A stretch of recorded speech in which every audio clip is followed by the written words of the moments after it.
Yes, top of the evening. Top of the evening, man. Happy Friday. Happy Good Friday, y'all. Um, the news by Shanewz, man. We're gonna get to this motion tonight. I seen something. I was like, you know what? Let me come on, drop a little bit of content. I said, yo, let me come on and drop a little bit of content, right? Since I am chilling at the crib. All right. Let me come on and deliver a little bit of content. Now,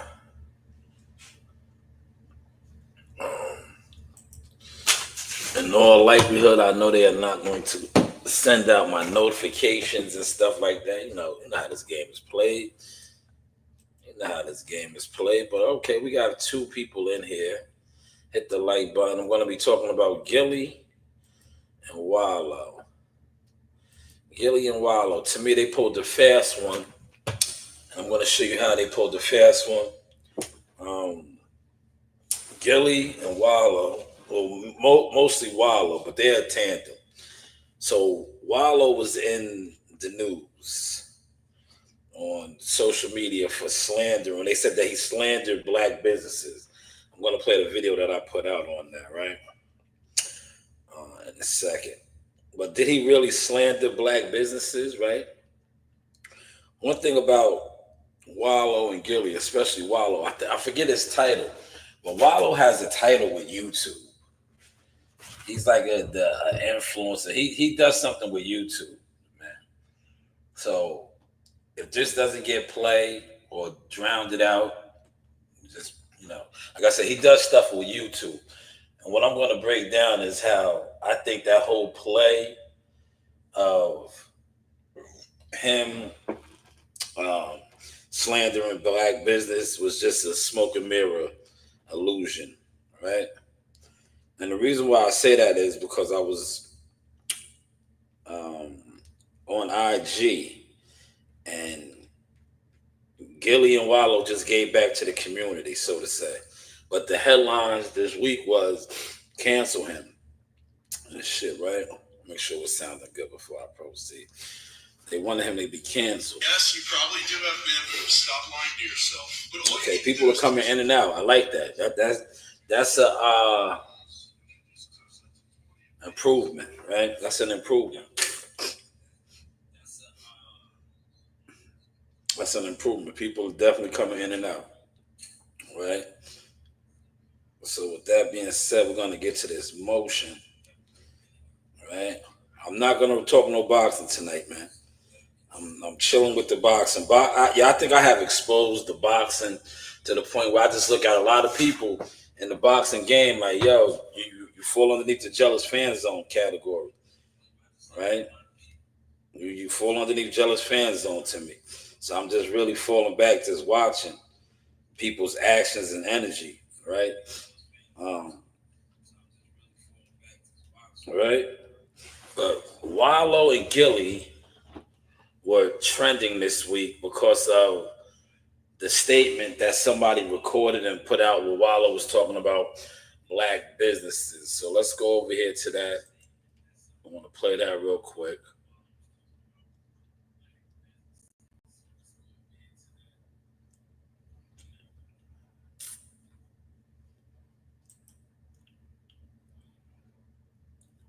So wait, let me get this right. We want to act surprised that Gillie and Wallo said F black people. They already let it be known that they get money with the white people, man. What is the big surprise over, man? Make it make sense. Sauce.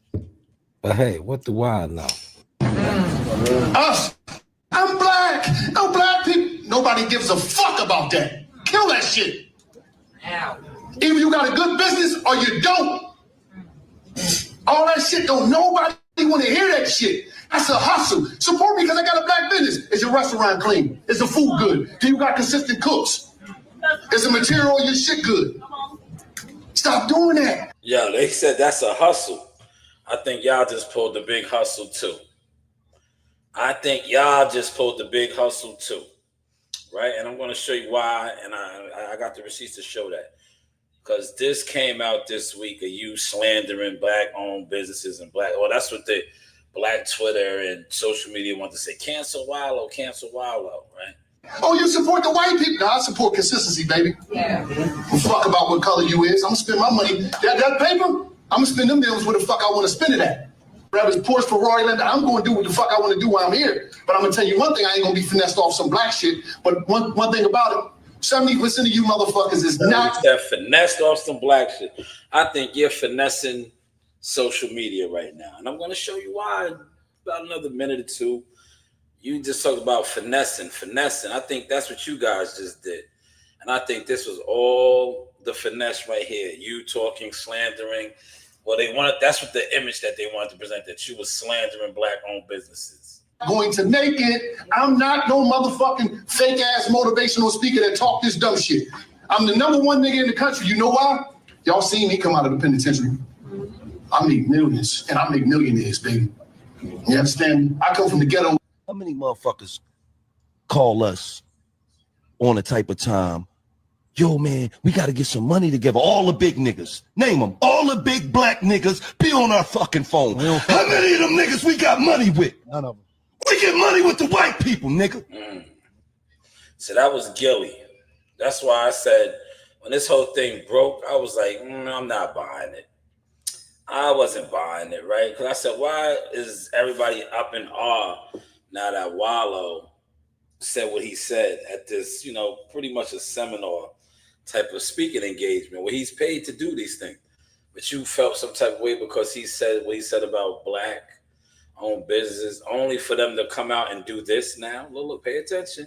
That's why I think it was a smoke and mirrors thing, or as like mostly everything else is on this internet, man. They get the sheep, right? Because look what Gillie posted right now. This is what Gillie posted right now, right? You already know, out here in Rent at True Leaf, one of Gillie Grove's biggest, they sell out all the time.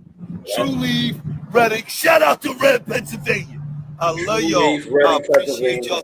Look, they're giving back to the community, but this one right here is a black lady. This is a black lady. Yeah. And you was working. You got to put on the type of songs on you, you understand me? Yeah. When the situation. Yeah. What that said.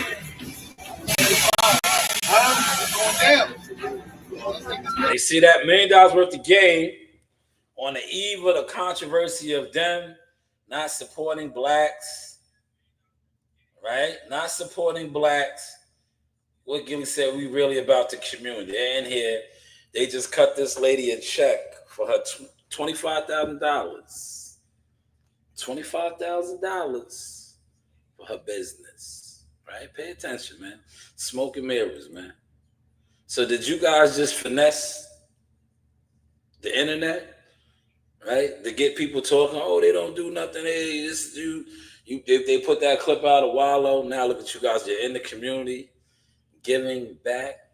Did you just finesse the internet? Smoke and mirrors. Like I said, Wallo he has a high-ranking position with YouTube and social media and all of this. So did you guys just finesse the internet? Because you're giving back right here.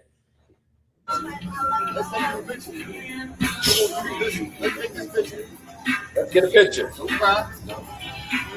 Come on, get up in here. Get up in here. Yeah, come on. Get up in here. Just come on. It's cool.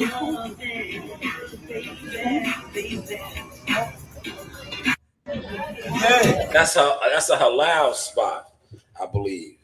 But they gave her business $25,000. Smoke and mirrors, man. See, that's why I said this. The internet is based on. There's two in the building, man. Somebody comment, man. Don't be in here just ear hustling, man. Please don't be in here ear hustling. It's all right to comment, man. It's all right to comment, man. But yeah, I think they just finessed the internet, man. Right? That's why I tell you, Twitter, social media, it's all smoke and mirrors, man. That was the controversy this week, that the Wallo video that I put out of him saying what he said about black businesses and finessing. But then you see them giving $25,000 million worth of game, cut a check for this lady's halal business. Right? Smoke and mirrors, man. Smoke and mirrors, man. That's why I tell people all the time, build your brand. Build your brand. Don't get caught up on trying to be large on the internet. The internet is smoke and mirrors, man. But one thing about the internet, right? You could be here today, going tomorrow on the internet. But if you are really building in real life and putting it together, you will always survive the internet. That's why I like to show you guys what I do every day. Working, really outside, trying to connect. Because when you connecting in real life, and these boxing industry bozos will tell you this, they've been trying to downplay me or alienate me, blackball me, whatever you want to use, but they can't. You know why? Because everything that I talk about doing, I actually do. Everything that I am trying to become, I am becoming, I do. Right? That's why, like, now, I pop out when I want to pop out when it comes to boxing. Like, I'm not chasing after covering events. I don't need to get credentials or cover fights and none of that no more. If I want to cover a fight, I'll cover a fight, because boxing, especially on the internet, the whole internet movement on boxing consists of jealous fans, deaf, dumb, and blind programmed sheep, a bunch of jealous fans, haters. And then you guys are programmed off of puppet pawns and agents that don't even have substance, right? Now, my studies are showing that the average person on the internet, not a boxing person, but just the person on the internet, they actually do support. That's why I said I am building my own audience up now. And if they come along for the boxing when I do the boxing, that's cool. If not, it is what it is. I don't really want the boxing audience no more. I'm good on it, because what I was able to accomplish in real life in boxing, I did without the so-called boxing audience on YouTube. So when a lot of people send me boxing stuff and want me to speak on it, if they are an official member or producer, I always do it. But if it's just a random, I don't waste my time on boxing content like that anymore.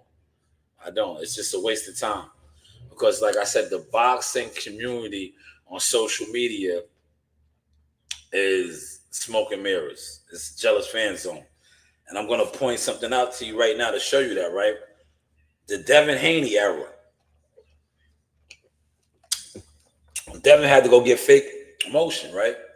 He had to go get fake motion. But Devin was one of the most talked about on the YouTube boxing scene, right?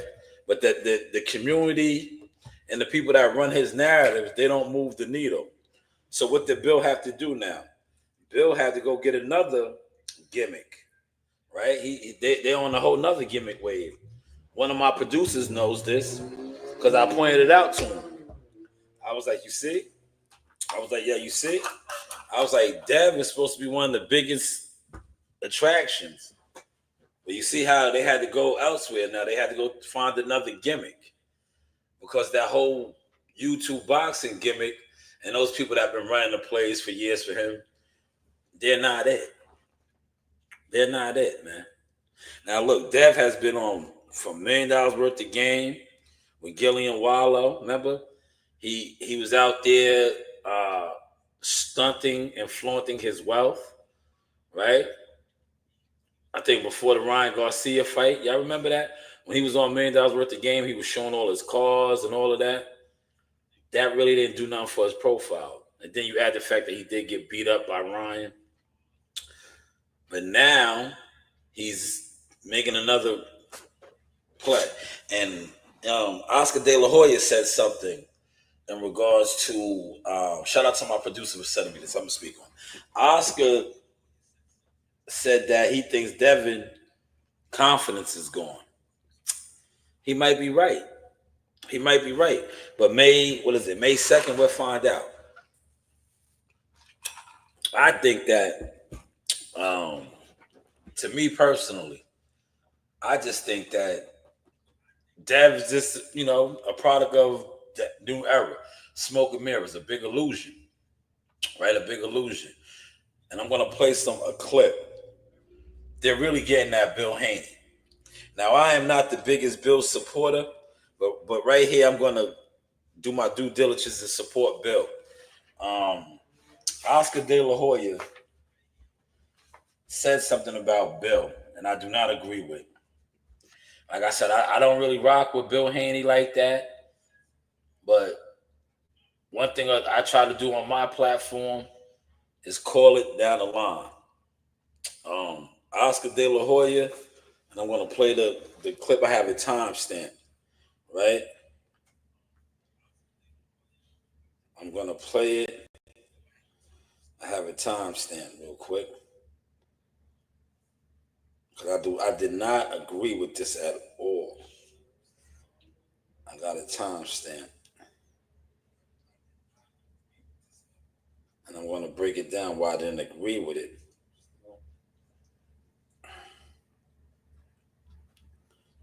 Because it goes back to Derrick James, too. Right? But I want y'all to catch the vibe.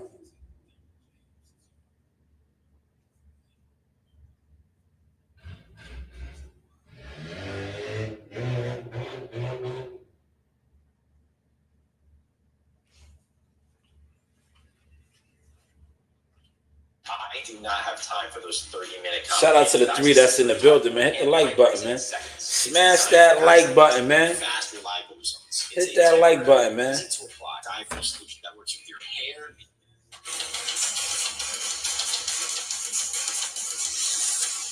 All right, this is courtesy of Fight Hub. For Fight Hub TV, be enjoying with a neutral setting. I think if he wins, I'd be the next. Listen. This dude does this all the time, right? He looks good. He looks healthy. They work on the cars around the corner, and you're racing up and down the block like it's a drag race. I'm about to go out there and lick a shot, man. Or Why so short? It's gonna be at a high pace, and both fighters can bang.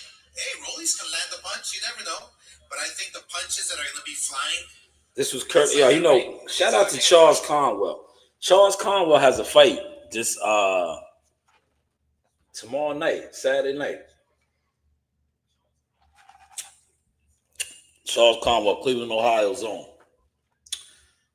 He's one of the top contenders for junior middleweight, man. He's fighting them all night.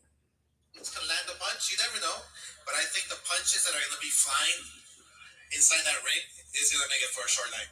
The rematch, if Ryan gets through Rolly, that's for sure. It's already Devin gets through Ramirez. If Devin gets through Ramirez, then we have a fight. But I don't think he's gonna get through him. No. I think Ramirez is gonna beat Devin Haney, and I'll tell you why. Here's a lot of fans be like, whoa, Oscar, what? First of all, and yeah, I'm a fighter. Devin Haney coming off a devastating loss. Not just a loss, a devastating loss it depleted him. It depleted his confidence. I mean, it depleted his the way he thinks, the way he acts, the way he moves. How do y'all feel about that, man? Did you hear what he just said? Now, the Devin Haney supporters and channels, you can't even bring that conversation up to them. But he said his confidence is shattered. His confidence is shattered, man. How do y'all feel about that? This dude is so annoying, man.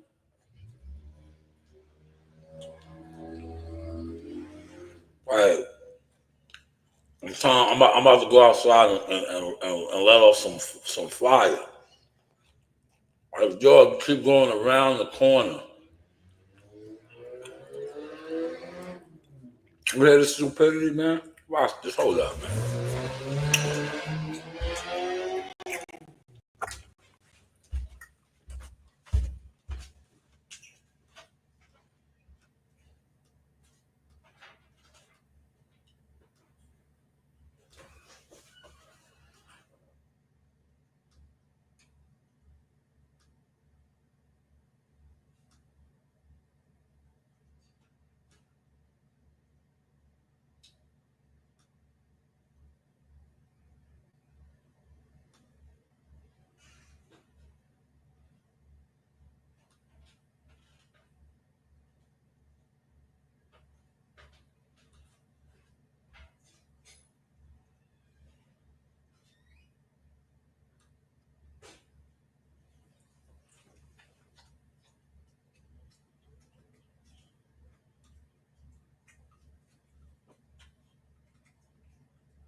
All right, Shal, I'm back.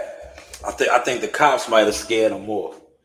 But I was gonna say something. I was gonna be like, yo, dude, I know you work on cars and shit. It's like, dog, that shit is annoying. You don't wait till what time was it? And at 9:30 at night, all day long, you could have been doing that dumb shit. But yeah, Oscar says his confidence is shattered.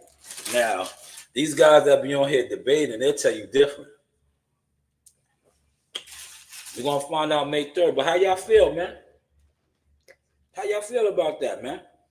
He thinks, the way he acts, the way he moves. It was heartbreaking. And then his father throwing fuel on the flame, talking nonsense, convincing him to sue us and this and that. It's a bad look. And the one who's taking it the hardest is Devin Haney. I'm surprised that Devin Haney still has his father as a manager. I really am. All right. I thought he would have really fired him. Wow. Now that right there, right? There's a lot of things I would say, but as a manager, the only mistake Bill has made up until this point, not even the lawsuit shit, was when he should have knew better than this. Remember the net versus gross pay and all of that? I don't know how he let that fly over. But other than that, as far as being a manager, right? Bill Haney has done a phenomenal job. That's why he got manager of the year a couple years ago. He has done a phenomenal job. You gotta remember, Bill Haney, right? Guys get mad at me when I talk about this, right? Bill Haney has navigated Devin from Mexico to undisputed status, right? They have got a lot of big deals, right? But they started out fighting in, Red Lobsters in Mexico, basically. All the way to come up to undisputed status. But now I think, like I said, the illusion, the smoke and mirrors is dwindling away right now. But as far as him firing him as a manager, I don't think so. I don't agree with that. Bill has done a phenomenal job with Devin. Now, the rest of those guys, like Amari Jones and them, yeah, he hasn't done good with those guys. But as far as his son, Devin, taking him from, the Mexican league to becoming undisputed, yes, phenomenal job, two-time, division champion, things like that. So I don't agree with that fine as the manager. Coach, maybe, but Bill's really not the coach. He's more of like the manager / promoter. He does a phenomenal job with that. I'll give him that. So I don't agree with that, Oscar. I don't agree with that. But what's your thoughts, man? Before I move on. Look, I got my mixed drink here, y'all. This is my mixed drink, alcohol free. Can y'all see it? Red Bull, orange juice. Red Bull gives you wings. But yeah, what's your thoughts on that, man? What's your thoughts, man? Thank you, Susan. Susan's in here tonight. Who is that? I don't know who that is. She says thank you for reaching out to me. But yeah, that's Oscar. I just think Oscar just doesn't like him because he sued him. He sued him. But that was Oscar's thought. Oscar said he might not be Jose Ramirez. Devin Haney. I'm surprised that Devin Haney still has his father as a manager. I really am. I thought he would have already fired him. He's still your father, don't worry. But I thought he would fire him and get somebody that knows what they're doing. Damn. But look, it's going to be a good fight. But I think, Oscar said that too, right? That was a shot, man. Because they got him on that contract with the net pay and the gross pay. That's why Oscar said that too. I think you would get somebody that knows what they're doing. Nah, Bill knows what he's doing, man. I think what Bill fucked up at is Bill invested too much into the YouTubers, man. He went after YouTube promotion. And, these guys like Oscar and the other guys that's really, get into that bag, right? When they hear all the, the narratives and shit, right? They be like, Eddie. Remember, Eddie kind of exposed them. When Eddie was like, yo, why didn't you bid on your own fight? Right? That killed a lot of the narrative, especially the ones that, these guys that secretly grown men. Some of these guys are damn near Bill's age, right? They're old enough to be Devin's father. They don't carry it like that. But when Oscar and Eddie and them spoke on that sort of stuff, it kind of exposed the DHP. You know what I'm saying? It did. Like, promoters bid on the purse bid. You didn't bid. Why didn't you bid? You're a promoter. Remember, he was the youngest promoter. That guy over there that's probably on right now. He'll be on for like 6 hours tonight. He has a hell of a Friday night, man. I guess you don't got no woman, do you? You ain't got a woman, do you, man? That's why you be online talking about queen this and queen that. You need to go find you a queen, man. Friday nights. I remember one particular Friday night, you did a full graveyard shit. I was like, yeah, he must not got nothing going on at his crib. If you're gonna sit in front of a green screen for 8 straight hours on a Friday night, like, do you have children? And what type of activity is going on over there at your home, right? Where you could be locked in, communicating with a couple hundred people online on a Friday night. You don't want to get no Cuddy.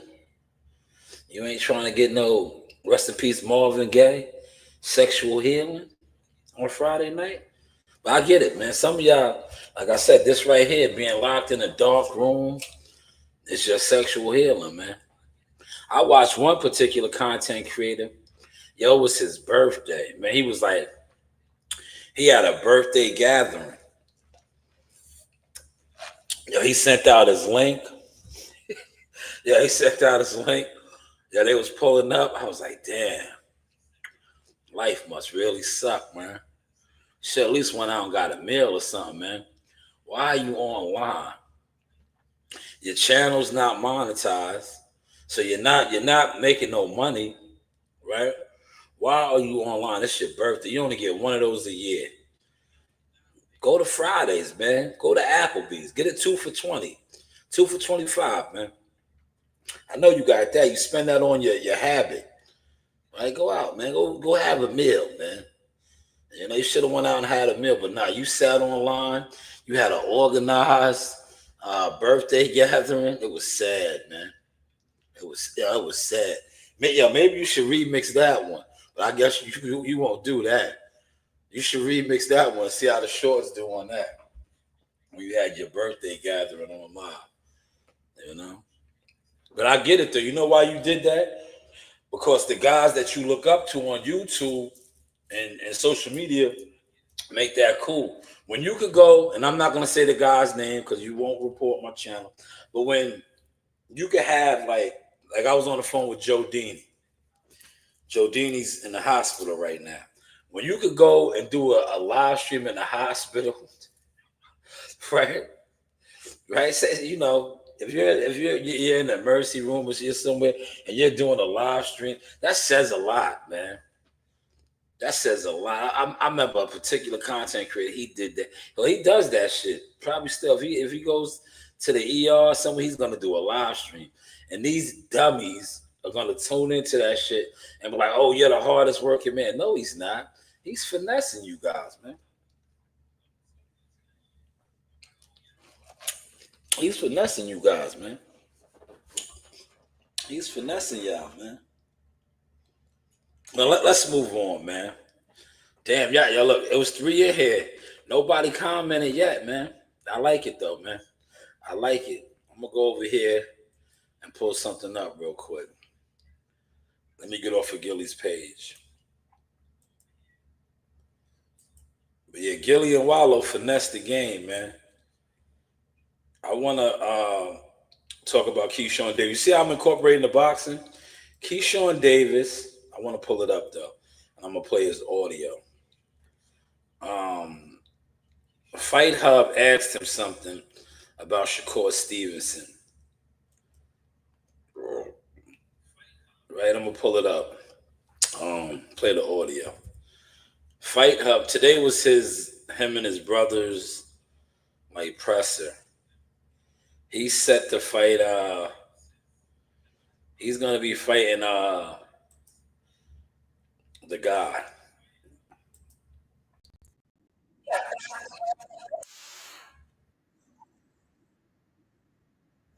He's gonna be fighting the guy. He's gonna be fighting Edward De Los Santos. Edward De Los Santos, right? In Norfolk. And he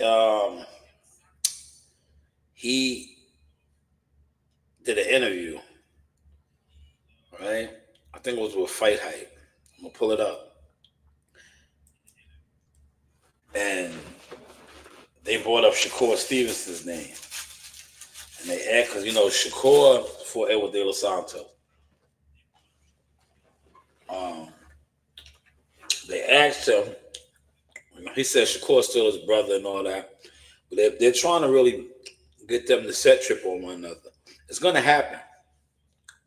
Because Top Rank is making it happen. Right?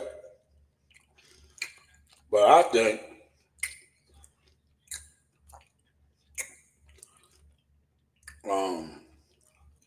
truth be told, Keyshawn Davis is making it happen. And I'm gonna show you why I stand on that. Listen to the question. The reason you see all of these girls walking on with flat stomachs 24/7, not bloated. And listen to his answer. Yeah, again, I picked up. There it is. There it is. Listen. Yeah. Really on paper, you know, pick the tough one. So yeah, again, I picked up. You heard what he said? Yeah. Again, I picked him. He's talking about his opponent. He said Top Rank wanted somebody different. Did y'all hear that? There's a couple of y'all in the building. Let me know if y'all heard that.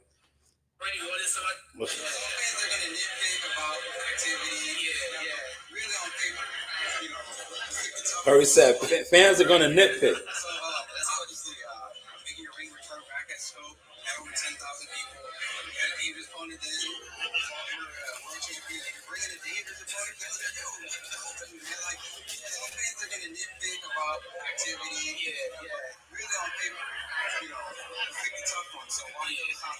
Yeah, again, I picked up.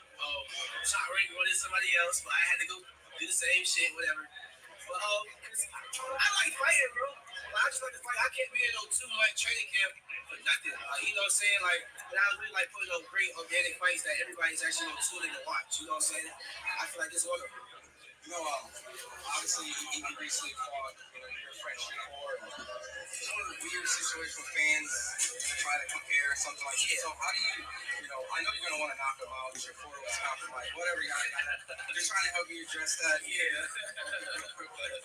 You want to knock him out. How do you talk to the fans that they're gonna go on Twitter and say, this or that? I mean, they go. It's boxing, bro. They gonna say whatever they want to say, bro. Like, it's boxing. At the end of the day, me and Shakur already talked about this shit. Like, Shakur giving me advice of who I should spar and all that. Already said they talked about it already. Shakur told him who he should spar to prepare for Edward De Los Santos. But the rivalry is there. Keyshawn Davis is on his shit. You heard what he said? He picked him. So I had to come on here and stand corrected. I thought Top Rank was pulling those strings. He said he picked him. So it's obvious he wants to fight somebody that Shakur fought and have a better performance. Did y'all catch that?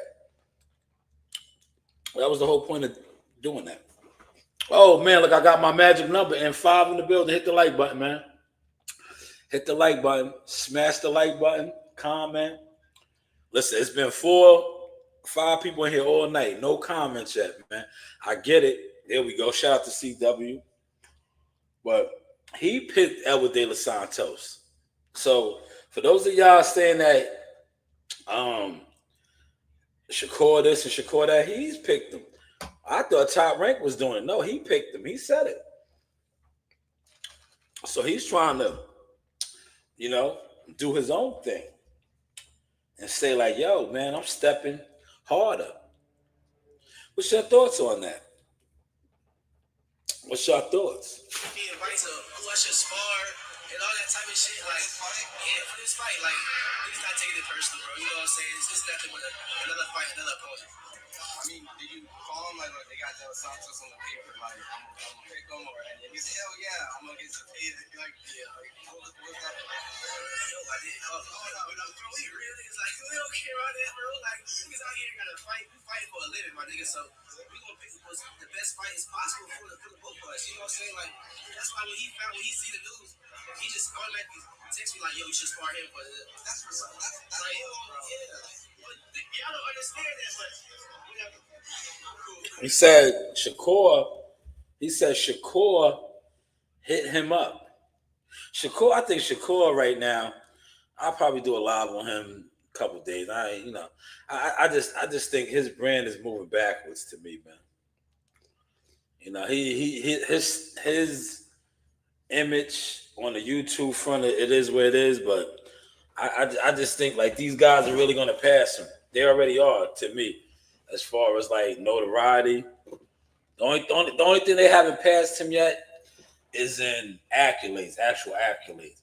But as far as like notoriety, Keyshawn got him right now, man. I'm speaking from Mr. 10% media marketing shit. He got him. Like Shakur Stevenson, star power is dwindling. It's going the opposite direction. Keyshawn shit is on the up.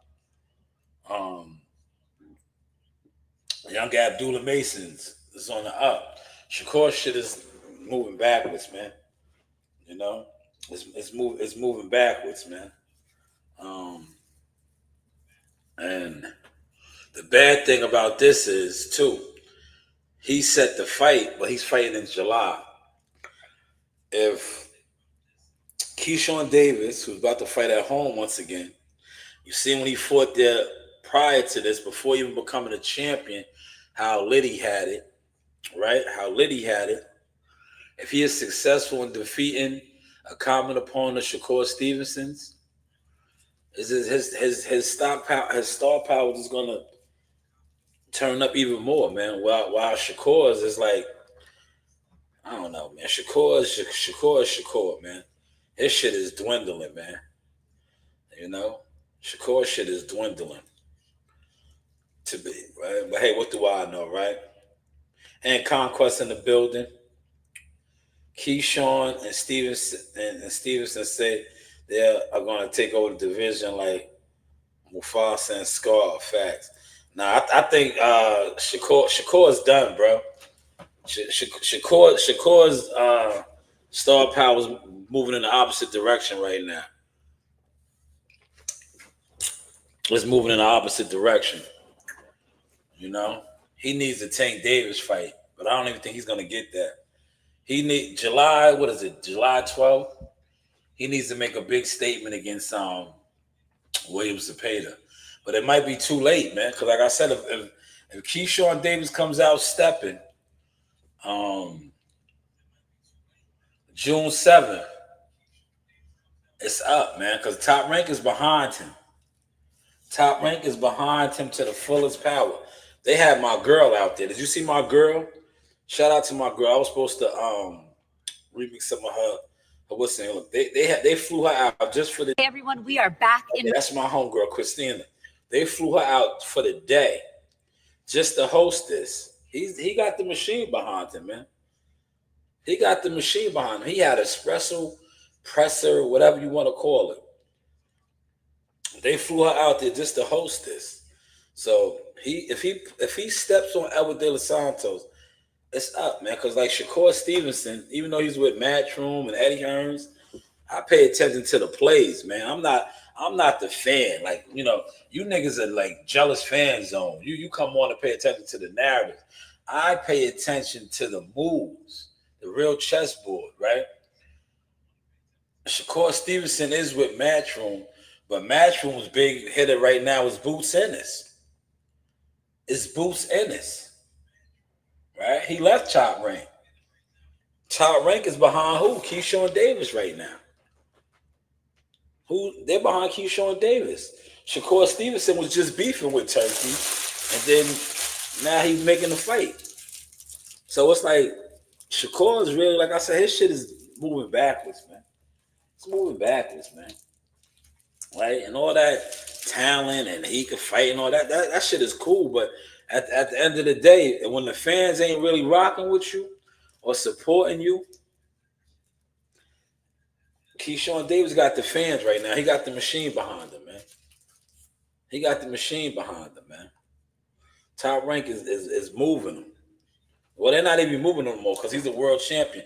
Now they're just behind him and his brothers and everything he got going on. He said, I'm dying. Niggas be giving notes for absence. What the hell? Yeah, but Shakur, I don't know, man. I think Shakur's gonna have to do something, man. You know, he's gonna have to do something and shit. Because Keyshawn is right there. You see what they're doing with young Abdullah. They grooming young Abdullah too. Right? Two of former Shakur's opponents. Those guys' opponents. So it is what it is, man. It is what it is, man. I'm about to wrap this one up, you know. See, look, I'll mix it in with y'all, but I probably won't do no edits on this because the edits that I'm going to do on this is going to be about Gillie and Wallo. Nah, I don't know. I don't know. I think Shakur. It's not about who he signs to. I think Shakur's image is just, to me, his image is just off, bro. It's his image, bro. He's like that. Yo, he's like remember the song? They be like, yo, we stay too cool. He's too cool, bro. He's too cool. You know what I'm saying? Like he's just too cool. Right? And then I think WCS highlighted this, right? He kind of tried to shit on the fans. Remember? A while back, he tried to shit on the fans, right? As a fighter, as a independent contractor, that's what you are. You can't really shit on your fans, bro. He shitted on the fans.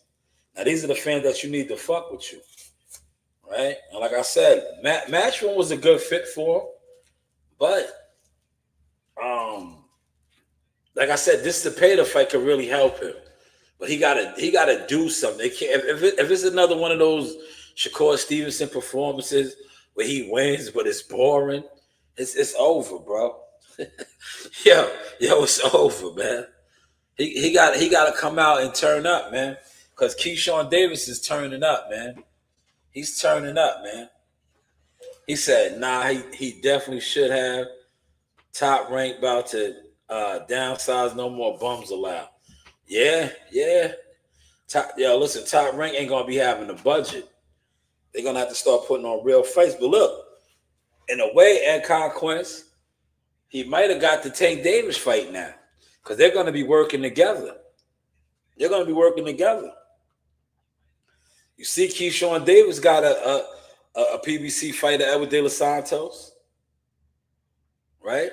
Shakur got him because of, the purse bid and all that. And Frank Martin, he needed a little right? That fight was forced. This fight, they're doing it.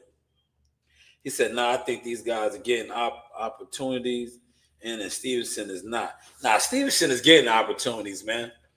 CW, he's just, I'm telling you, Shakur is just like, he just, at the end of the day, like his pattern that he's always doing is catching up to him. Like he gotta, you're only as good as your last performance, man. You're only as good as your last performance, man. Like he ain't really having them breakout performances. Like Keyshawn Davis, like my boy right here just said, smoke and mirrors, right? Keyshawn Davis went out there and stopped that dude, right? He's giving the fans, the sheep, what I like to call the programmers, right? They are getting programmed, man. They're seeing him go out there and stop guys. He went out there at the Hula Theater, won his world title, and stopped that guy, beat him down, right? Whereas Shakur, he got a stoppage too, but it's like Shakur just has bad luck, right? I think if he would have fought Kid Austin and stopped Kid Austin like that, like he stopped that guy that came in, it probably would have did better for him. But he just, I don't know, man. Hopefully, like I said, July 12th, Williams Cepeda, he steps on him and he does something that makes, gets the fans excited again. Because right now, his excitement is, it's just not there, man. It's just not there, man. He has had too many performances where it's like, oh, he didn't do this, he didn't do that. Like, and the boxing fans are programmed like that, man. And Keyshawn Davis is stepping right now, man. He has all the charisma. He's the businessman. Top Rank is behind him right now. Out of all their young champions, right? Out of all their young champions, you have Brian Norman Jr., you have Keyshawn Davis. Who else is another champion over there? Our champions. I'm talking about the brothers. The brothers. Who are the brother champions over there for Top Rank? O'Shaquie Foster, right? O'Shaquie Foster is pretty much like Brian Norman Jr. He's a champion, but they're not really like. Look how they're doing Keyshawn Davis. You know who they might do like Keyshawn if he ends up becoming a champion? I see it in the works. Maybe Shushu Carrington. Maybe Bruce Carrington, because they like him. Definitely Abdullah Mason when his time comes, when he gets there, he'll get that push. But Brian Norman Jr. and O'Shaquie Foster are two champions over there. They're not, really getting that push. They're not getting that push. He said Boston gave me one fight, Spencer Crawford. Yeah, one fight too late. That fight was too late, man. That fight, that we got a crackhead. We got a cracked out Earl Spence, washed up, drug addict, guy that been through too much. I wish they would have made that fight years ago, man. Years ago. When we got that fight, we got the Eddie Kane, 5 heartbeats, Earl Spence, man. And everybody just didn't want to accept it. He was a crackhead, man. He was a washed up fiend that they tried to put together, right? Terrence did him accordingly, man. Yo, T Bud did him accordingly, man. He had no business in the ring with Terrence Crawford. Yo, and that's what we see, man. He had no business in the ring, right? No business whatsoever, right? They knew that shit. See, Al Heyman knew that shit. That's why Al Heyman was trying to keep him away, man. Al Heyman was trying to keep him away, man. Al Heyman knew that nigga was a rehabilitated crackhead, man. Respectfully, he knew. He was like, they made that fight, man. That fight was over in the second round, man. When that nigga came back to the corner after the first round, and Bomac said, "Yo, he is slow as shit." Right? It takes me back to my video. I called it, man. Listen, I called it, right? I called this, man. And they did not, people was upset with me, right? I'm gonna play the receipt right now. I'm gonna play the receipt. I have the receipt, right? This is the receipt right here. I told y'all, man, that crackhead was washed up. He was washed up right here. I called it. This video, look, almost 400,000. 400,000. He was washed up, man. He was washed up. This crackhead was washed up, right? And Bomac and them just gave me my flowers. After the first round, they said he's slow as shit. Come over the top, right? What in the stiff, flat-footed Spence? Like almost 400,000 views. 400,000 views right here. I called it. Yeah.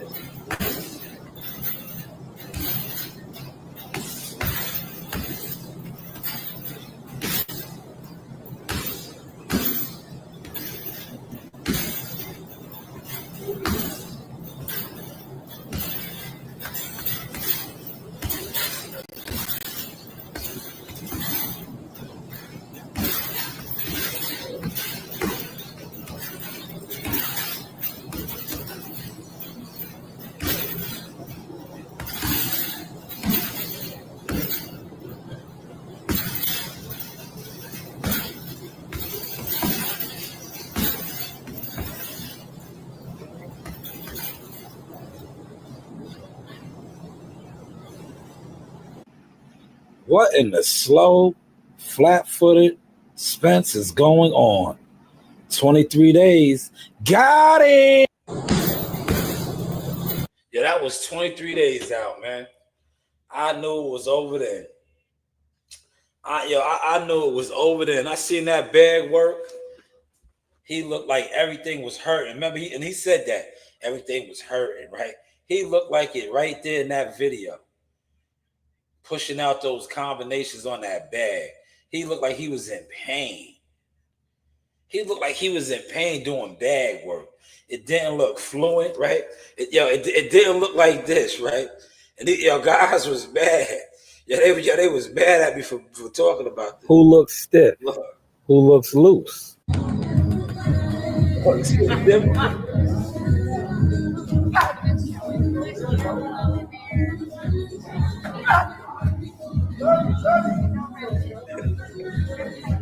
They was mad. I was trying to show them the difference, man. I was trying to show them, right? Look.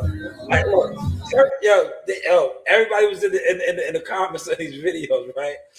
Everybody was in the comments. Everybody was an expert. Oh, you don't know what you're talking about. One guy's doing work in this. One guy, listen, I know what the fuck I'm looking at. Terrence was loose. He was relaxed. He was having fun. Earl Spence was tight.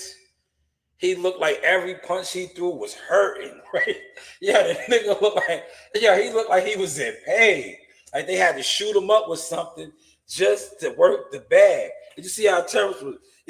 Terrence was feeling good and moving. He was loose. Earl Spence was throwing them combinations on that bag. First, he looked like his feet hurt. He just looked in pain. What in the slow, stiff Spence, man? What in the slow, stiff Spence, man? He said that should have been happening if he was really like that, man. Yeah, unfortunately, I wish they would have fought. Remember when Earl Spence was Little Red Riding Hood? If they would have fought then, it would have been a better fight. I still think Terrence would have whooped his ass, though, man. But I think it would have been a lot more competitive. I think Terrence would have still whooped his ass, man, because that team, him and DJ, to me, man, DJ is a good coach, right? But his style of coaching, if you know what you're looking at, it's easy to game plan for him. It's easy to game plan for him, man. It is, man. It's easy to game plan for him, man. And this is, I say this respectfully. Like I was on the phone with Joe Dini earlier. We was talking. It like him. He doesn't make adjustments, right? Because coaching, right? When you're coaching your fight in a fight, you got to make adjustments sometimes. I just think that Derrick James doesn't make good adjustments. He doesn't. If his style of fighting, the high guard and, sitting down on your punches ain't working, he doesn't know how to make an adjustment, man. He doesn't. He doesn't. He said, I see holes. This team move them. He just doesn't, man. He just doesn't. Right? Now he's with Ryan. Ryan looked like, that shit just looked crazy yesterday, man. Did y'all see that pad work? I put out the videos. The videos are doing good. But did y'all see that shit they put out, man? That was bad, man. That was bad, man. I guess that's why Frank was down there with my cousin, man. Frank went down there to go see Buddy, man. They know who the real teachers are. They know who the real teachers are. Buddy McGirt is one of the top hitters in the game, man. So you guys get on here and y'all are programmed about trainers and coaches, right? Nah, if you really know boxing, some of the best coaches, they ain't even talked about. They ain't even talked about. So some of the best coaches don't even get an opportunity. You don't even know them because it's smoke and mirrors. They're hidden. They're hidden, man. Like an Al Mitchell, K. Karambe. These guys are good coaches, man. But look, y'all don't even talk about them like that, man. You know why? Because the game is programmed and rigged. The game is programmed and rigged. Y'all know who y'all probably don't even know who Al Mitchell is, man. Al Mitchell just came off another successful, what's the name? This is Al Mitchell right here. That's Al Mitchell right there.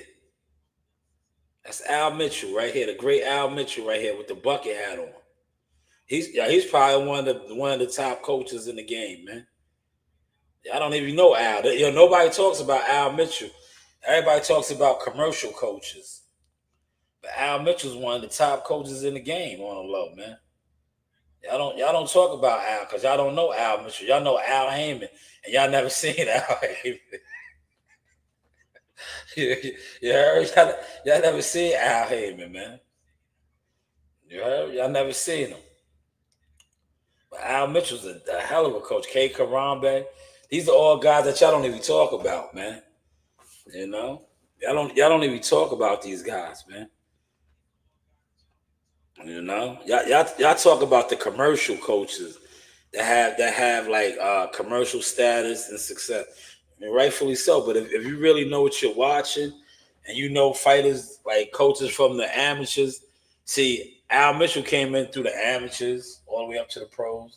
But a lot of times when he gets to the pros, it goes back to what I was saying in my earlier live, how they take your fighter from you. They be like, oh man, to get to the next level, you You know, they did it with K. Karambe.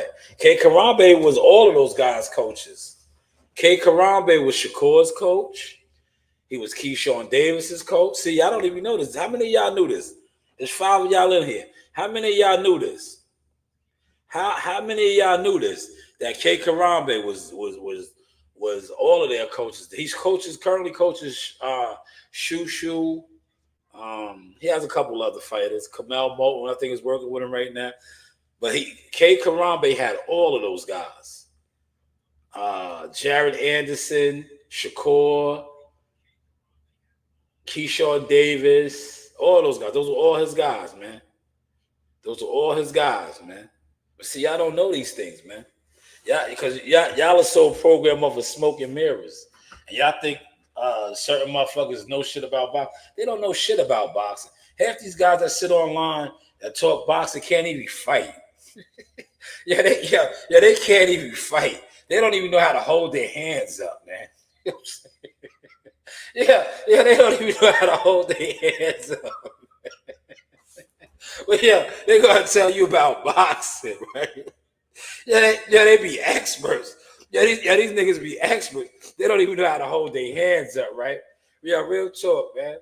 Look, my daughter, right? Yeah, my youngest daughter. I'm telling you, I will put her in there, right? And she would take them to school, man. She would take them to school. She just turned 9 years old yesterday. Yo, she is more seasoned than these guys, man. Look, more seasoned. Nice. 1-2. Bring her back to the castle. Back to the castle. Yep. Move around. Yep. 1-2. Back to the castle. Yeah. Work. Bring her back up. You gotta bring your hands back up, though. Yo, did you catch her sauce? Look, did you catch her sauce right there, right? Look how she knows the command. Bring her back to the castle. Bring her back to the castle. Look, did you catch her sauce? Did she move around that bed lighter, looser than Earl Spence? Right? I think she might have been 7 years old right there, man. She might have been 7 years old right there. Did y'all catch her sauce, though? I'm going to play it one more time. Nice. 1-2. Bring her back to the castle. Back to the castle. Yep. Move around. Yep. 1-2. Back to the castle. Yeah, work. Bring her back up. You gotta bring your hands back up, though. Oh, man, come on, man. Yo, she was about 6 years old right there. Did you see her? Look, I said you gotta bring your hands back up. Look, did you see her reposition? Come on, man. You niggas sit online and listen to niggas that know absolutely nothing about fighting, man. Nothing about fighting, man. Nothing. Y'all know nothing about fighting, man, at all, man. These are the niggas y'all listen to. WCS, what's going on, man? What's going on, man? If you got in here, I called it, man. Shakur Stevenson is on the downslide, man. You said it, man. You said it a while ago. Maybe about a year ago when he dissed the fans. When he dissed the fans, man. When he dissed the fans. Yeah, shout out to WCS, man. Yeah, listen, man. You guys can't even touch me and WCS on the media level, man. Y'all got to step y'all game up, man. That's why a lot of you guys, I'll be on my Joe Dini, man. When it comes to media, you guys are not in my league, man. You are not on my level. From the rafters to the floor, man.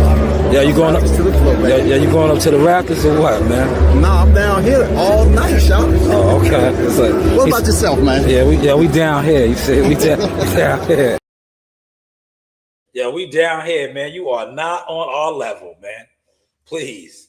You are not on our level, man. Respectfully, man. When it comes to media or anything, you are not on our level, man. Shout out to my man Joe Dini, man.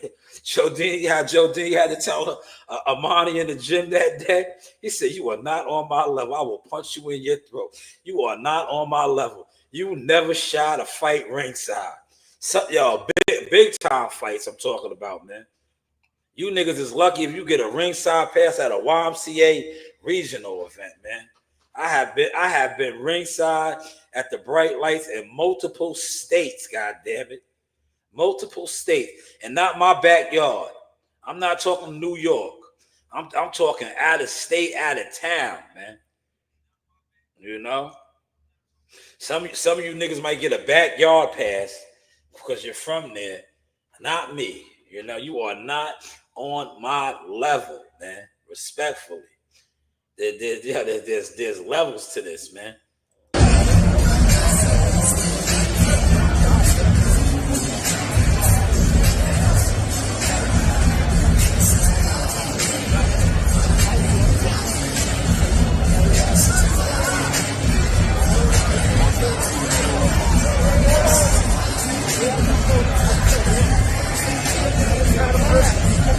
What's going on, Coach? What we looking like?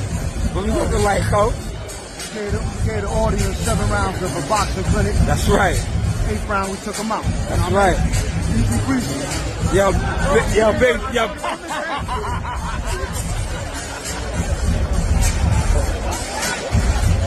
Yo, John, over here. Over here.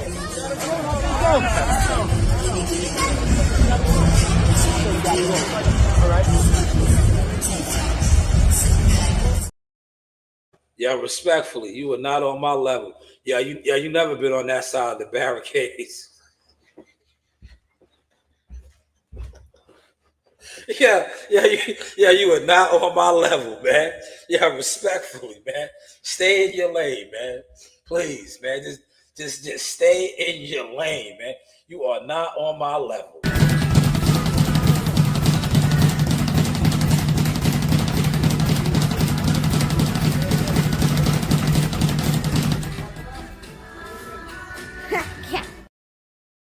You are not on my level. Nah, yo, that's a fact. When DJ hit him, it was over. Yeah, he was Mr. Magoo. Yeah, I don't know your age and Conquest, but that was my show. Remember Mr. Magoo? Yeah, Mr. Magoo was blind as a bat, man. That was EJ, man. Yeah, that was EJ. Yeah, EJ was Mr. Magoo, man. Yeah, he walked right into that punch, right? Yeah, he didn't even see that shit, right? Yo, you remember that, man? Yo, he walked right into that shit, man. Yeah, that was just bad, man.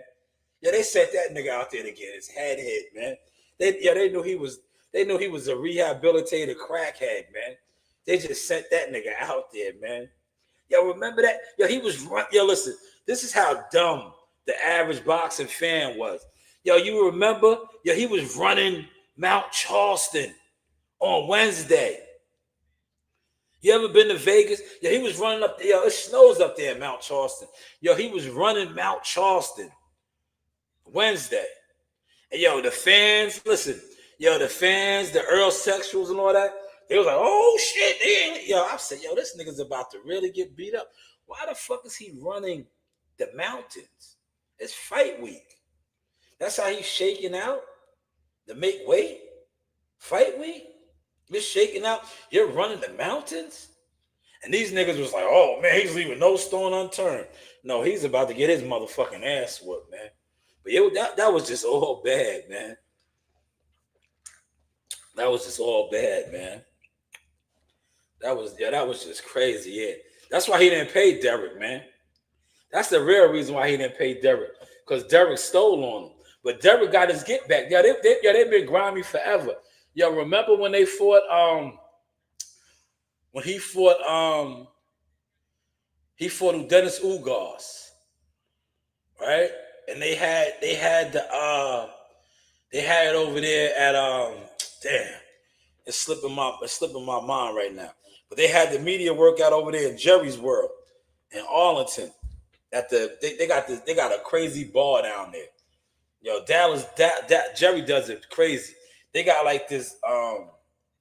It's right there by Jerry's World.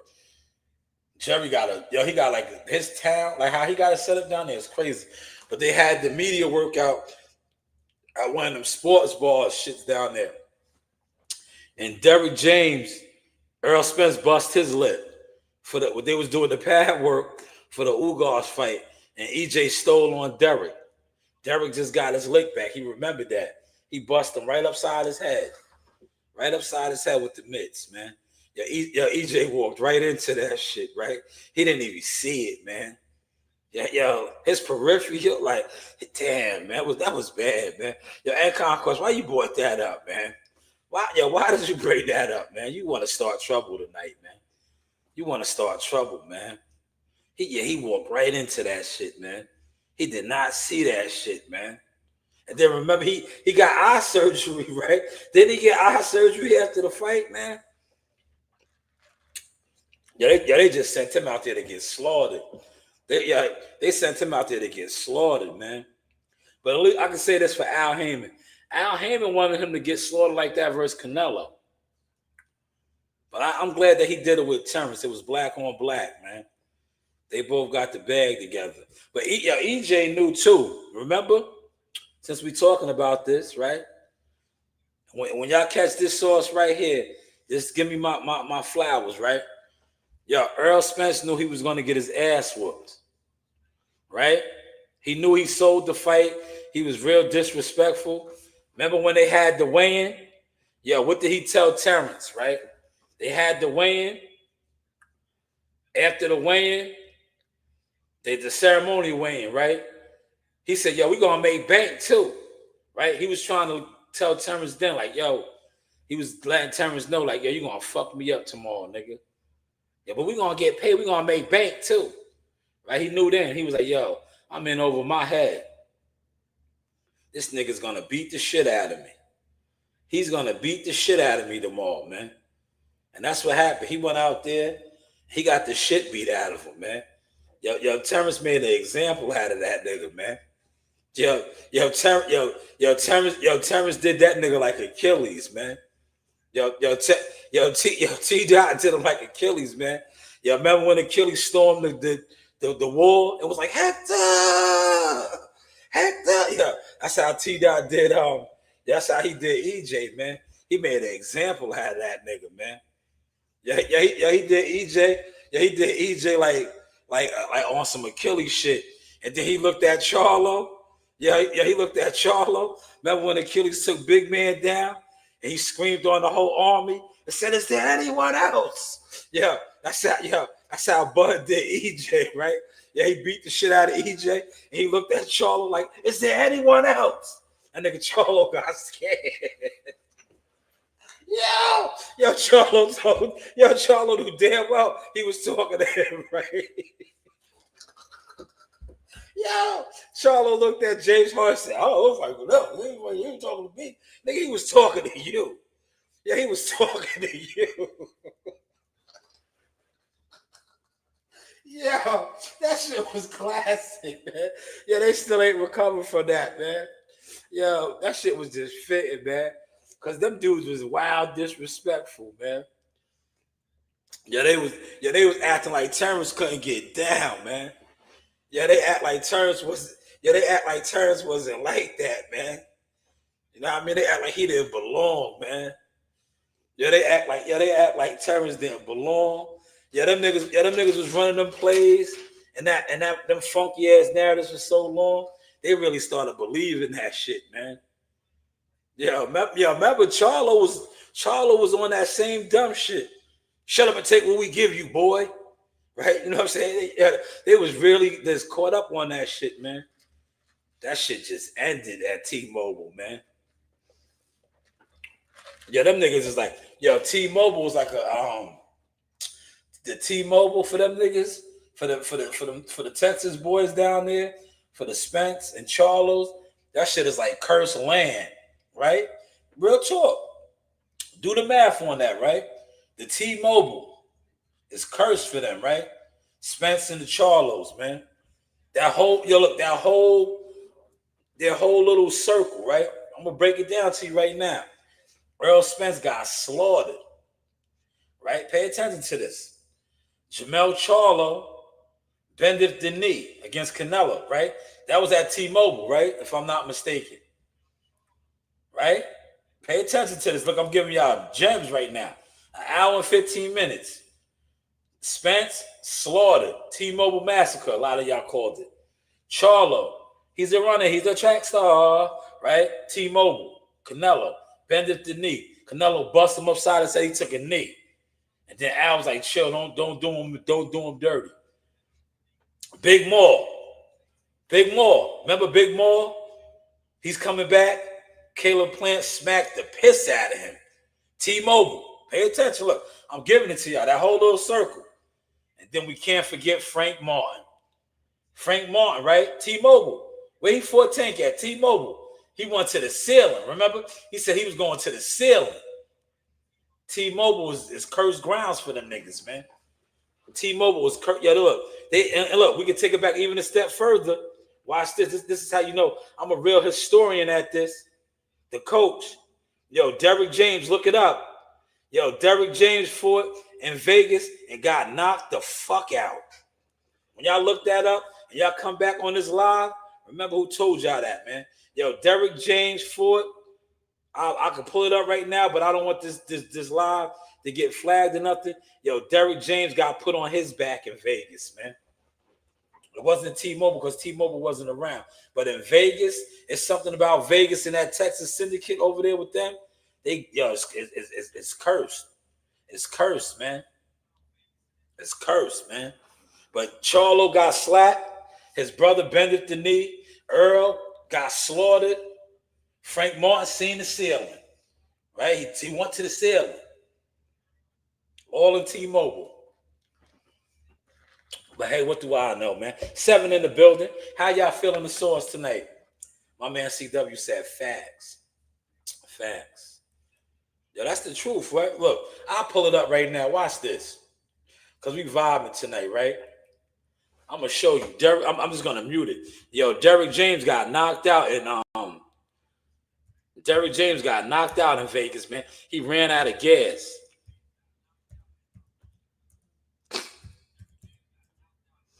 Yeah, this was in Vegas, man. Yeah, he came out the gate. Yo, look, he came out the gate. He was getting busy. Yeah, he was getting busy. Derrick was doing his thing. Against, I think it was Joe Lipsy. Yo, Joe Lipsy put him down. Yeah, he was doing his thing. He ran out of gas, man. Yeah, this is it right here. Here it is, right? I'm a muted, man. Yeah, he got put down, man. Derrick got put down, man. I think this is it right here. Wait, hold on. Yeah, hold on. Yeah, he got put down. Look, you know, I do this boxing, man. I come from a boxer family, man. He got put down, right? Yeah, he got put down right here. This was in Vegas, if I'm not mistaken. Hold on, I'm going to bring it back. Can y'all see that?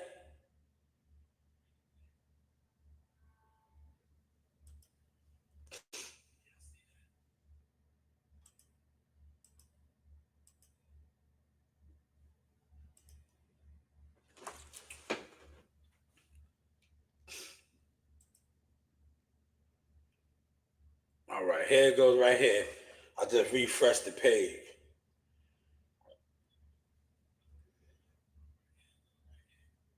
Why is it not playing, man? Yo, Derrick dropped him. Watch. Yo, Derrick was getting off. Look, see, this is when Derrick dropped him. But Derrick's going to run out of gas. Look, bomb. Derrick caught him right there. Y'all caught that? Y'all seen that? Derrick caught him. Derrick was out there throwing them Oak Cliff haymakers. Look.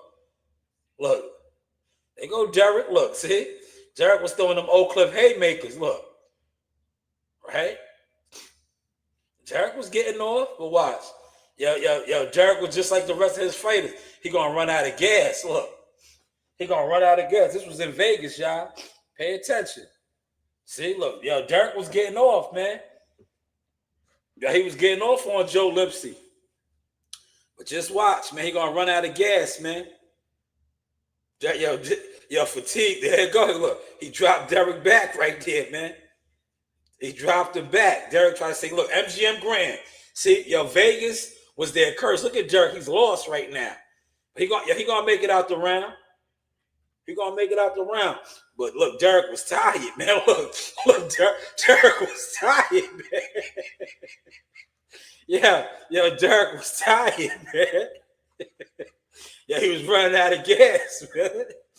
Look, Joe Lipsy was on his helmet. Look, he's on his helmet, man. It's MGM.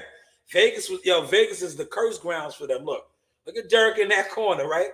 Let me stop it real quick, right? I want to show y'all something. You see how he was in that corner? Y'all should have more respect for Jahad Tucker.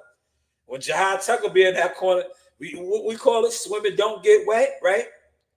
What do we call it? When Jahad Tucker be in that corner, we be like swim and don't get wet. Yeah, did you see Derrick James in that corner? Derrick James was in that corner. Derrick James was in that corner. Introducing first out of the blue corner. Another one. He weighed in at 149 with gold trim. His record, 23 victories, only 3 defeats, 1 draw. 12 of those victories coming by way of from San Jose, California.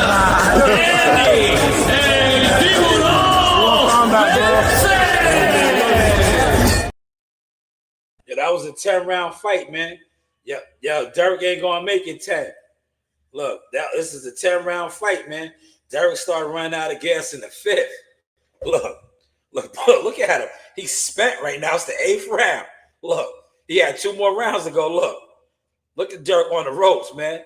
Joe Lipsy's measuring him right now. Look, that's what we call measuring him. Look, the ropes is holding Derek up. Look, he's done. Look, he's done.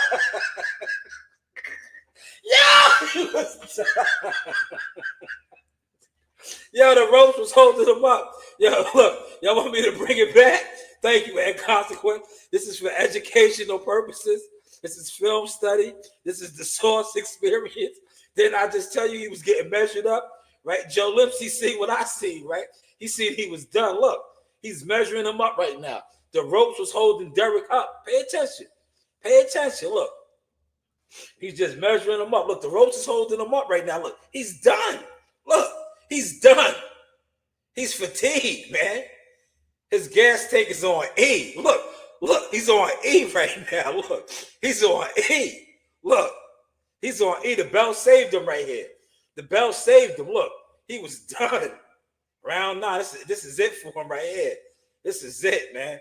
He was lucky he got out the 8th. Look, he was done. He couldn't even stand. He couldn't even stand, man. Look, he could barely stand. He was on 2 flats. Look, that's it. He was on 2 flats. Vegas, the MGM Grand. See, it's something about Vegas. They're cursed there, man. They're cursed. They go to Vegas. They're cursed, man. They are cursed. CW laughing. How was the source tonight? See, I had to pull up that receipt, man, because I had to show the connection from the coach to all of his students. They go to Vegas and they get their ass whooped, man. That was Joe Lipsy. Look it up for yourself, man. That was a 10-round fight. Derek came out and dropped that man in the 1st round. He dropped him in the 1st and I think the 4th. And then he ran out of gas in the 5th. The 5th round, he caught a flat tire.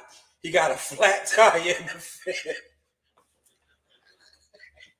The 8th, listen, the 8th round, he was out of gas. He was completely out of gas. But what happened was he got caught in the traffic jam. So he made it to the corner. But you see, when he came back out in the 9th round, he could barely stand. And it was over, man. All that happened in Vegas, man. That all happened in Vegas, man. 8 in the building, smash the like button, man. Hopefully y'all enjoyed my source tonight. It was entertaining. Look, I'm gonna be nice, right? I'm not even gonna. You know how I do with the clips. I'm not even gonna clip none of that, man, because I don't want to make it seem like I'm getting that Derek. But that was a classic breakdown I just gave you. Did you see how he was on the ropes like this? Like he was done. Listen, he was on the ropes like this. Right? He was on the ropes like this, right? The ropes was holding him up, man. It was over for him. It was literally over. The fight was over right there, but he made it out the round because it was like 7 to 8, 9, 8, I think 7 seconds left. So they let him out the round. But he was pretty much done there. And then you see he came out in the 9th round. He got hit with a shot, and his leg just gave out. It was fatigue. He was done. But it's something about Vegas for those guys, man. They go there, they get crunched out, man. Remember, he was an undefeated fighter. He was 10-0. I think he was 10-0 at the time with 5 knockouts or 8 knockouts. Yo, Derek was a hitter, man. He was a hitter. They was bringing him up.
My bad, y'all. My bad. They was bringing him up, man. He said I knew when he caught some niggas, man. Dirk was fatigued, man. He was fatigued. He was throwing them old clip hammers, though, man. He came out the first round. He was smoking, man. He was smoking. Yo, remember? If you watch some of the footage, right? Yo, he wanted the EJ to get knocked out. That's what he always talks about. That's why. Because, see, Derek is a grimy dude, too. He knows he got put like that. So he wanted his fighters to always get put down like that, man. Right? He's grimy. Because that's how he got put out like that in Vegas, man. Do your research on these guys, man. But Derek used to get down. Terrence probably would have whooped his ass. That's why I see Terrence is like me. Terrence be studying film. When Terrence sized him up in NYC and was like, yo, what's good? What's good? Right? Yeah, because if you look, right, Derek was bigger than Joe Lipsy, man. Joe Lipsy was a small dude, but he got up on him, man. So I think Derek had problems with smaller guys. Because, yo, Derek got a little bit of size. Yo, he got a little bit of size. But, yo, I'm telling you, that's why, yo, I tell guys this all the time. Look at my man, Joe Dini. Joe Dini's a short type of dude. You can't judge people off of their height, man. Because, sometimes short dudes know how to slide up on you and get up on you. Then it's a wrap. Look at Mike Tyson. Mike Tyson probably is the smallest heavyweight champion ever, bro. Mike Tyson's not even 6 feet tall, man. He was taking down Goliath of men. Goliath of men, man. I don't think there will never be another heavyweight like a Mike Tyson. Never. I'm telling you, that shit is unheard of, bro.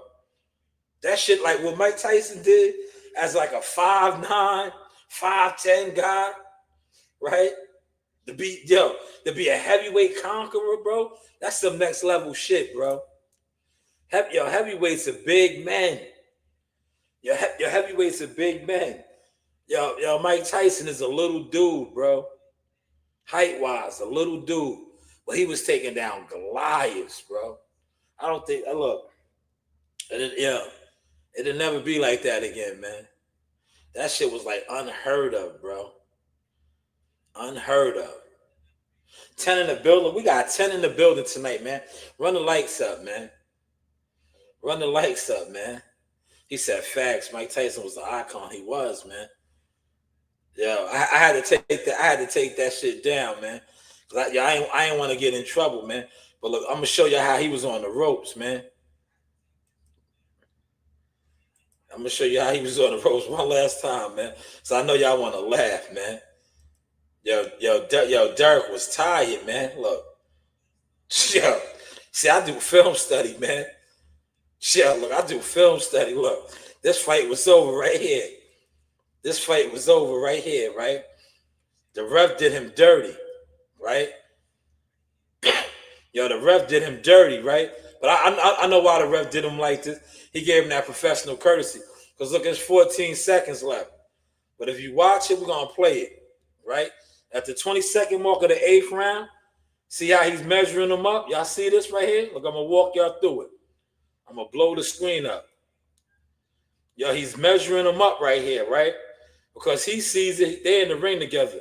Joe Lipsy knew Derek was done. He's measuring them up right here, right? Pay attention now. Look. Look. He caught him right there. Look, Derek's done. Look how Derek's on the ropes. He was beat. The fight was over right there. They could have stopped it right there. Look, he's beat. But the ref looked out for him. Look at him. Look how he's breathing.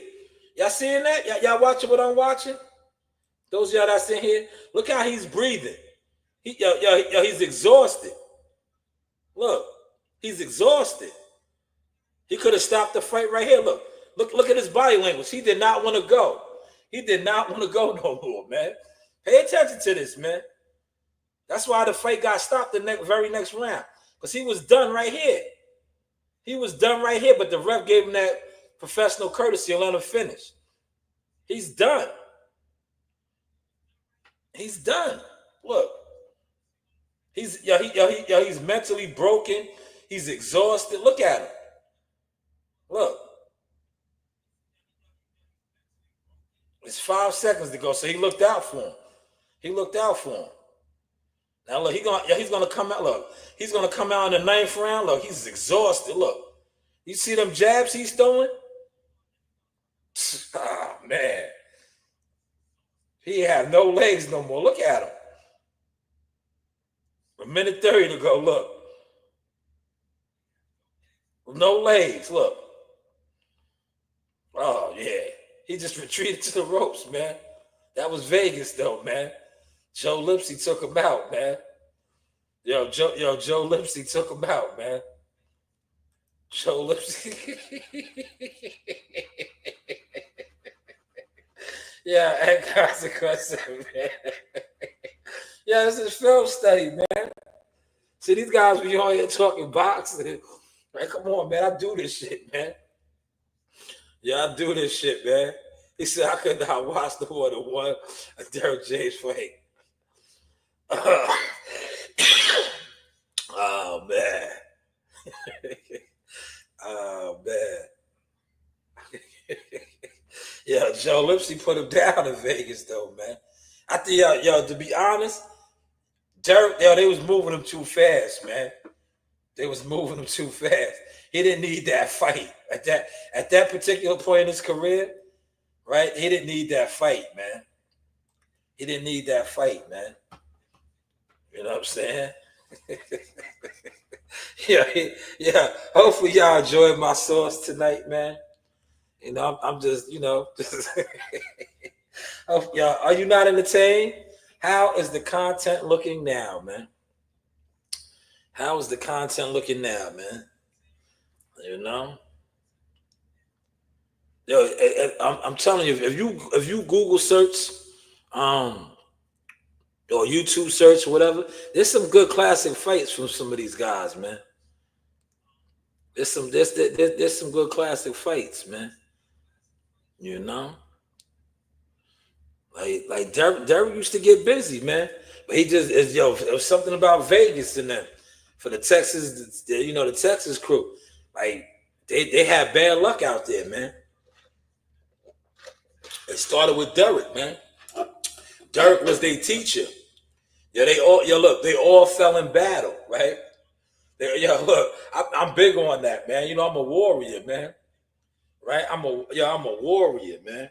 I'm a Zulu warrior, right? So that's how I be on it. Like I be on my Zulu warrior shit, right? Them niggas fall. If they fight in Vegas, they fall, man. They gotta pray to their God or something. Maybe they don't have no strength. When they marched for war in Vegas, it's something about out there. They not stepping, man. They fall, man. Word. You seen Derek? Yo, look, they all run out of gas. Yo, they run out of gas, man. Yo, Frank Martin, look, I'm gonna pull Frank Martin shit up, right? Yo, Frank Martin felt the same way, yeah. This is for educational purposes. Yeah, this is educational purposes, right? Yo, this is educational purposes. We just having a little fun tonight, man. Yo, we are just having a little bit of fun, right? We're just having fun. All right, hold on. Oh my God. Yo, this shit is crazy. All them niggas is, it's like a curse. This is educational purposes only. Right? I'm gonna show all of them real quick, man. All right. Tank Davis. Yeah, they go Frank right here. This was T-Mobile too. Yeah. They fall out there. I'm gonna mute it. All right, it's already muted. Look, that was Frank, man. That was Frank. Damn. Look, Frank met his demise in Vegas, man. Yo, Javante disrespected him, man. Look, Frank was still out on the ground, man. Javante was flipping off of the turnbuckle. That was disrespectful right there, right? Wasn't that disrespectful, right? He's flipping off the turnbuckle. That man was on his back. Look, let's go to Charlo real quick.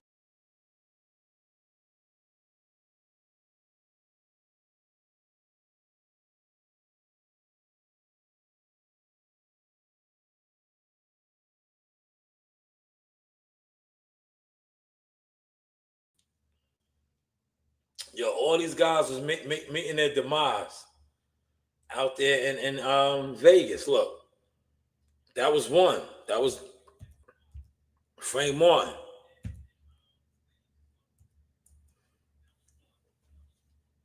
Right? Uh-oh, here's my squad. Hey, be quiet. I'm on the podcast. Yo, why are you coming in here cursing? Come here. Come here. What are y'all doing? Did you guys eat? Yes. All right. There's some nachos in the Here. One of y'all can have this too. Here. Yeah. What is in it? It's tuna fish. I do not like this. You don't like tuna fish? So get the nachos then. Go get the nachos. Damn. So much for my Friday night. They're back home, y'all. I was ready to rip and run. I was ready to rip and run, man. 10:39. I was giving them to about 11 o'clock. If they didn't come in by 11, I was like, oh, I'm kid free again, but they're here. Rihanna has work tomorrow. Oh, it's all good. You got the nachos? Hey, you want some of this? You can have this OJ. Take this orange juice. That's right there. Hold on.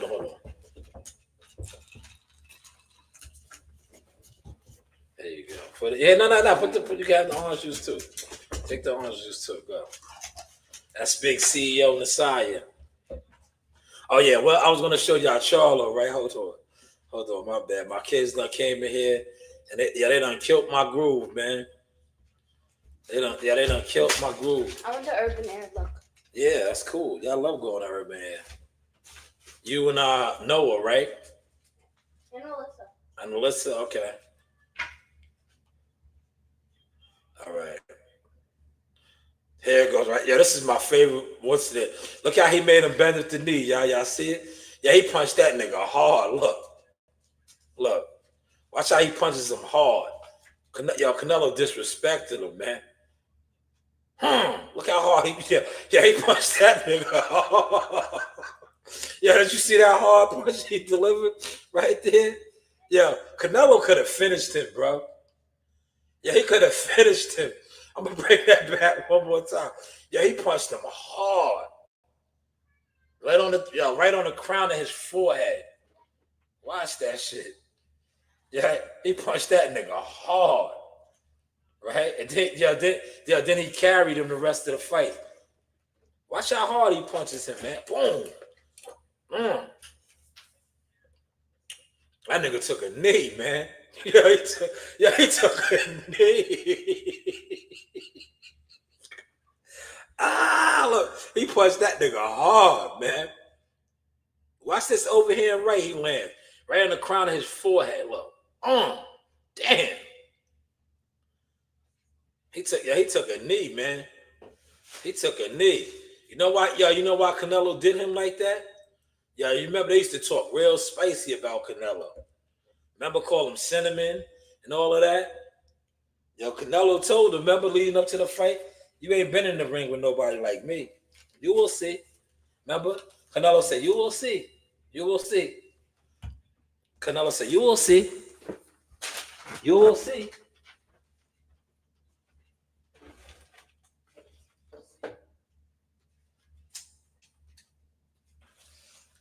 You will see. Yo, look at my box right here, y'all. It's almost $1,000 in here. How many more do I gotta go? How many more? I got 1, 2, 3, 4, 5, 6, 7, 8, 9, 10. I'm more than halfway done. My $10,000 one is coming. I gotta start my $10,000 one. This is the $1,000 one though, right? Y'all seen these? You check off every time you put the money in here. Right?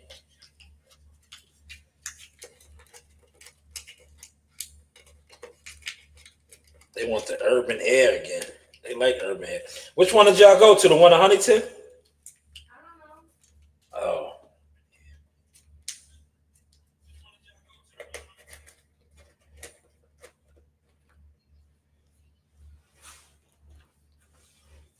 But listen, I'm gonna wrap this up, man. I'm in daddy daycare now, daddy mode, man. My kids are home. Hopefully y'all enjoyed the source tonight. Before I close out, man, any constructive. Hold on, look, I said constrictive. Any constructive criticism that anybody want to, put out there before I close out, man?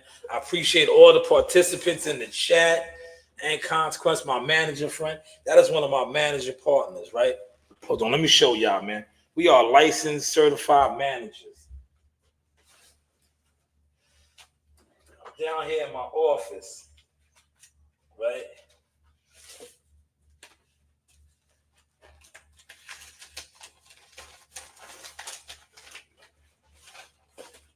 So, right? Let me show y'all something, man. This is my office / studio I created, right? Now, when I want to go on my bag and feel important, I have folders, right? Scrapbooks and folders. This is one of my managerial folders / scrapbooks right here. You see a lot of my memorabilia here. Well, I'll just run through a little bit of it for y'all real quick, right? Not all of it. This is from the Boxing Hall of Fame. When I go back up there, I go for free. These are some press credentials. This is mine's. This is Kelly Pavlik. Shout out to Kelly. He says to Shanewz, Hall of Fame of Youngstown, Ohio. This is Michael Spinks for my daughter. No, that's my Michael Spinks. Shout out to Michael Spinks. This is my daughter's. She got Kelly Pavlik and Michael Spinks. Shout out to my homegirl. Always takes care of me, Katie. Look, Katie gave my daughters Team Tucker passes, right? So they could feel like they daddy, right? That's days I kept that. These are all fight credentials right here, right? When you're official, you know these guys be on here talking about me, but like I said, you are not on my level. More credentials right here, you know. But this right here is my folder. This right here, I got some of my favorite fighters. Julian the Hawk. If you know me, you know me. This is autograph. Julian the Hawk. Right here, you see the autograph? Can y'all see that? Yeah, look at that autograph. That's the Hawk, man. Bad man. Caribbean. Massive. He was a knockout artist, right? Here's this is my personal, another one of my credentials here. Ann Wolf, right here. This is Ann Wolf, right? You know, Ann, if you know Ann Wolf, you know, hitter, autograph. Oh, this right here is probably worth a lot of money right now. This is the last HBO card. Dimitri Bivol. Look at that autograph. See that? When I did the fight there, when he fought Gene Pascal at the Hard Rock in Atlantic City. This is autograph. Dimitri Bivol. That's worth a lot of money. I think they just stripped him or he vacated the belt. But he was undisputed champion. This right here, I believe this was the first time I ever shot ringside. Abdullah Mason, Tulsa, Oklahoma. Right here. All right. This is another classic right here. I worked. This is the Toledo, Ohio fight card, right? I got all the Toledo fighters. This is Coach Reams, but I kept it just so she wouldn't ruin it. At the Huntington Center, Jared Anderson, DeAndre Ware, Tyler McCarry, all the Toledo guys signed this. That's Coach Reams. What else are we working with here? Oh, this is important right here. This is all in my folder. These guys always talking this, but they can never produce no receipt. This is, can y'all see that? Y'all see this right here? This is a manager contract right here. Y'all see that? This is a legit manager's contract right here. I thought I had some more in here. Let me go get my other folder. I got a lot of folders. That is a bonding contract right there. Once you get that contract signed and notarized, you got to get it notarized though. And then that is a binding contract between you and the fighter. Right? Yeah. So when you hear me say I missed the 10%, it makes sense now, right? Hold on.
I was gonna show you one of my manager license. It's in the other folder. I think that folder is upstairs. But I have one of my manager license. Every state is different. Jersey, Pennsylvania, Vegas, they're all different. They're all different. they're all different, man. You know, but it is what it is, man. Hopefully y'all enjoyed the tour. Damn, my kids are here, man. I'm still gonna run out to the store. I wanted to get out to the store, but now they're home. You know, I got carried away with this live stream, man. You know, we had a good live tonight. Like I said, I'm taking any constructive criticism, things that I could do to improve, make it more entertaining. Please let me know in the chat. But thank you to everybody that participated tonight. I appreciate all of you guys. For those of y'all that's out, drink responsibly. You know, and enjoy your Friday night, man. It's Good Friday. Hopefully some of you guys are going to end your night in something like this. This is the news by Shanewz. But hey, what do I know?